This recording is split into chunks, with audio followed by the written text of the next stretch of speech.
भरतपुर नाम के एक गांव में चवन्नी लाल नाम का एक सेठ रहता था। सेठ बहुत अमीर था, लेकिन उससे भी ज्यादा कंजूस उसकी पत्नी हमेशा शिकायत करती रहती। सुनिए जी, आपके पास इतना धन है, फिर भी जरा सी भी दया नहीं आती किसी पर। सेठ मुस्कुराता और कहता, भाग्यवान, धन का इस्तेमाल सोच समझकर करना चाहिए, यूं ही उड़ाना बुद्धिमानी नहीं। दिन गुजरते गए, लेकिन सेठ की कंजूसी कम न हुई। वह हर चीज में बचत ढूंढता, पानी में, तेल में, यहाँ तक कि दाल के दाने गिनकर बनवाता। उसकी पत्नी अक्सर दुखी रहती। एक दिन उसने कहा, आज मछली खाने का मन है। सेठ बोला, मछली? अरे वो तो बहुत महंगी आती है। पत्नी बोली, 1 साल से कह रही हूँ, बस आज ले आए। थक हार कर सेठ बाजार गया, मछली वाले से पूछा, कितने की दी? मछली वाला बोला, 100 रुपये किलो। सेठ बोला, बहुत ज्यादा है।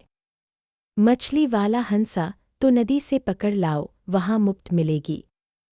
सेठ के कान खड़े हो गए। मुफ्त, बस यही शब्द उसके कानों में संगीत बन गया। वह लोटा लेकर नदी की ओर चल पड़ा। पहुंचते ही कपड़े उतारकर पानी में उतर गया। मछली पकड़ने की कोशिश में वह धीरे धीरे गहराई में चला गया। जब उसने नीचे पैर टिकाने की कोशिश की तो पानी सिर के ऊपर चला गया। सेठ को याद आया, उसे तैरना नहीं आता। घबराकर उसने भगवान को पुकारा, हे प्रभु, मुझे बचा लो। अगर मैं निकल आया तो 101 ब्राह्मणों को भोजन कराऊंगा। थोड़ी देर हाथ पैर मारने के बाद वह ऊपर आया। अब उसे लगा कि शायद वह बच जाएगा। उसने कहा, अरे 101 ज्यादा है, 51 काफी है। थोड़ा और तैरा तो फिर बोला, 51 भी बहुत है, 11 को ही खिला दूंगा। जैसे जैसे किनारा पास आता गया, उसकी मन्नत घटती गई। जब बस 2 कदम बचे तो बोला, एक ही ब्राह्मण काफी रहेगा। और जब पैर जमीन पर आए, बोला, अरे एक भी क्यों, भगवान तो जानते हैं, इरादा तो था ही। किनारे पहुंचकर उसने राहत की सांस ली, लेकिन अब मन में सवाल था। कहा तो है, एक ब्राह्मण को खिलाऊंगा, पर ढूंढूं किसे, और वो भी ऐसा जो कम खाए। वह गांव घूमता रहा, पूछता, कोई ऐसा ब्राह्मण है जो बस 2 कौर खाता हो। आखिर एक दिन मिला एक चालाक पंडित। सेठ बोला, पंडित जी, कल मेरे घर भोजन के लिए आए। पंडित ने मुस्कुराकर कहा, अवश्य सेठ जी, पर सुबह 9 बजे से पहले। सेठ खुश हुआ, वाह, ये तो काम बन गया। अगली सुबह सेठानी ने तरह तरह के पकवान बनाए। 9 बज गए, 10 भी पंडित नहीं आया। सेठ दुकान चला गया और बोला, अगर वो आए तो खिला देना। कुछ देर बाद पंडित आया। सेठानी ने स्वागत किया। जैसे ही उसके हाथ पैर धोए, पंडित रो पड़ा। सेठानी ने पूछा, क्या हुआ पंडित जी? पंडित बोला, मुझे तुम्हारी सासू माँ की याद आ गई। जब वो जिंदा थी, हाथ पैर धोते ही मुझे सोने की अंगूठी देती थी। सेठानी भावुक हुई, अरे वो तो अब नहीं है, पर मैं वही रीत निभाऊंगी। उसने उसे सोने की अंगूठी दे दी। पंडित ने खूब खाना खाया, फिर दोबारा आंसू बहाने लगा। सेठानी घबराई, अब क्या हुआ? याद आ गई तुम्हारी सासू माँ, वो खाने के बाद 500 रुपये और एक बोरी अनाज देती थी। सेठानी बोली, अरे वो नहीं है, पर मैं दूंगी। उसने पैसे और अनाज दे दिया। पंडित हंसता हुआ घर चला गया। शाम को सेठ लौटा। भाग्यवान पंडित आया था। हाँ जी, खूब खिलाया, खुश होकर गया। अच्छा, क्या दिया उसे? जैसा सासू माँ देती थीं, थोड़े पैसे, अनाज और अंगूठी। सेठ का चेहरा लाल हो गया, अरे ये तूने क्या कर दिया? इतना सब मैं उस पंडित को नहीं छोड़ूंगा। वह लाठी लेकर दौड़ पड़ा। उधर पंडित ने सब पहले से सोच रखा था। उसने अपनी पत्नी से कहा, सेठ अब आने वाला है, तू मेरे ऊपर सफ़ेद कपड़ा डाल देना।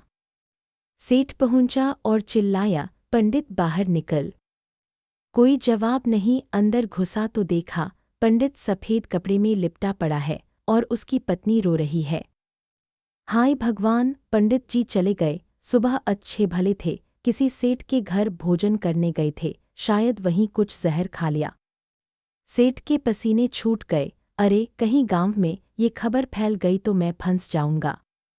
उसने झट से जेब से पैसे निकाले। ये लो 500 रुपये, जल्दी संस्कार कर दो। फिर डर के मारे 2 महीने का राशन भी भेज दिया।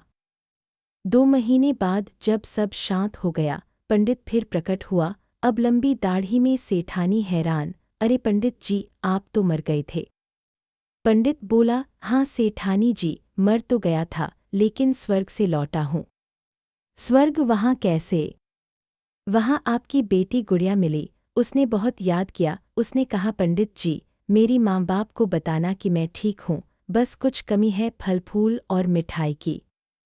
सेठानी रो पड़ी, मेरी गुड़िया वो ठीक है ना?